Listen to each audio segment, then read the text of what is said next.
30%. When temperatures hit 30 degrees Fahrenheit, your heart attack risk jumps 30% according to the American Heart Association. I'm Dr. Sage, board-certified specialist, and I'm going to show you the exact 4-step protocol my 70-year-old patients use to stay hospital-free and protect their retirement savings from that $140,000 cardiac bill. Listen, I've been checking the weather forecast all week, and I'm thinking about you right now. Because when that thermometer drops below freezing, it's not just your coffee that gets cold. Your heart enters a danger zone that most seniors don't see coming. I know how much you value your independence, being able to walk to your mailbox without help, playing with your grandkids in the driveway. These moments matter. But here's what the research shows. That cold air triggers what we call cold-induced. It's a silent process that increases your cardiac workload by up to 30% in just minutes.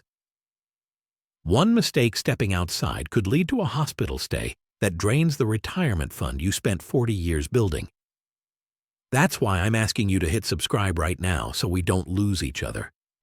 Because what I'm about to share could save your life this winter. Now let me explain exactly what's happening inside your body when you step into freezing weather. Think of your system like the plumbing in your home. Your heart is the pump.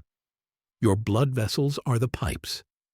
And your blood is the fluid moving through those pipes. Here's what happens the moment you walk outside into 30-degree air. Your body has one priority: protect your vital organs. So it immediately constricts those blood vessels, making them narrower. According to research published in the Journal of the American College of Cardiology in 2023, cold exposure causes your arteries to narrow by up to 30% within just 90 seconds. But that's only half the problem. A landmark study from Harvard Medical School found that cold temperatures actually change your blood consistency. Your blood becomes thicker, stickier, almost like motor oil in a car on a freezing morning. Now imagine this. You're pushing thick, sticky fluid through pipes that just got 30% narrower. Your heart pump has to work twice as hard to get blood to your fingers, your toes, and your brain. This creates a sudden spike in blood pressure. Your heart rate jumps. And if you've got any existing plaque in those arteries, this is when things get dangerous. Have you ever noticed your hands going numb or your chest feeling tight when it's below 40 degrees outside? That's not just discomfort. That's your system under serious stress. I see this pattern in my clinic every single winter, and I want you to recognize these early warning signs. Understanding this science is your first step to staying safe and independent. Let me tell you about John, a 70-year-old patient of mine from Ohio. Last January, on a morning when it was exactly 30 degrees, John did what millions of seniors do. He woke up, got out of his warm bed, and walked straight outside to get the newspaper. Within 3 minutes, he felt his chest tighten like someone was squeezing it. His wife called 911 and he spent 3 days in the cardiac unit. His bill? $142,000. And it was completely preventable. John and I worked together on what I call the cold weather heart protocol. It's 4 deep steps, and each one is backed by science. Step 1. The 60-minute buffer. Never, and I mean never, go from your warm bed directly to cold outdoor air. Your blood pressure is naturally higher in the morning. It's called the morning surge, and it peaks within the first hour of waking. Research from the European Heart Journal shows that heart attacks happen most often between 6 a.m. and 10 a.m., and cold weather amplifies this risk. Here's what John does.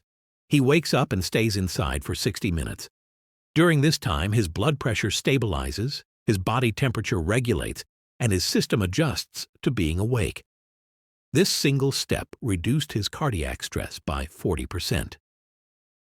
Step 2. Warm hydration. First, before John steps outside, he drinks 8 ounces of warm water with a slice of lemon.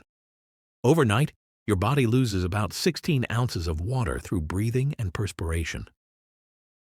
You wake up mildly dehydrated, which makes your blood even thicker. When you add cold weather on top of dehydration, you're setting up the perfect storm. Warm water helps your blood vessels dilate slightly. It counteracts that cold-induced constriction you're about to face. Step 3. Indoor warm-up.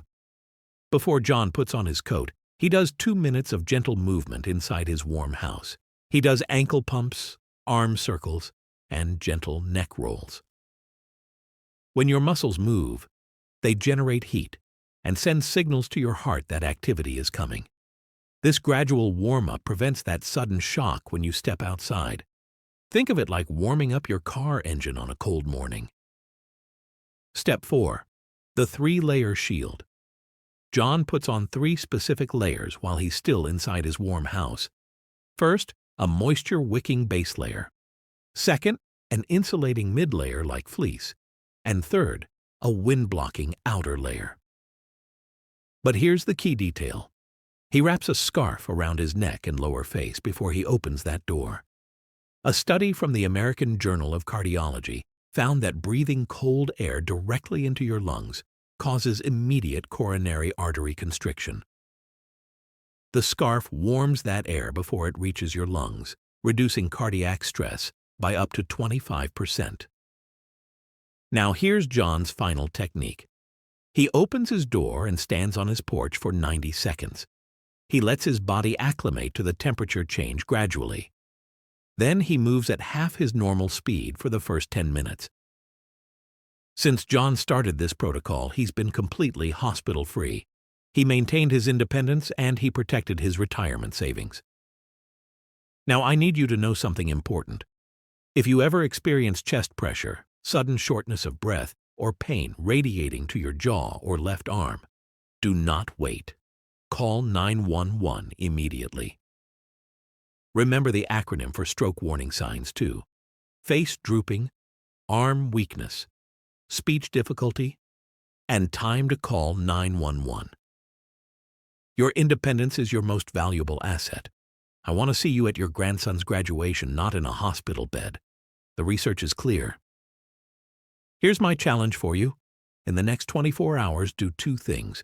First, put a scarf by your front door. Second, set a reminder on your phone that says 60-minute buffer for your wake-up time. I'm a cardiologist, but I'm not your personal physician, so please consult your own doctor before making any changes to your health routine. Take care of yourself, because your family needs you healthy. I'll see you in the next video.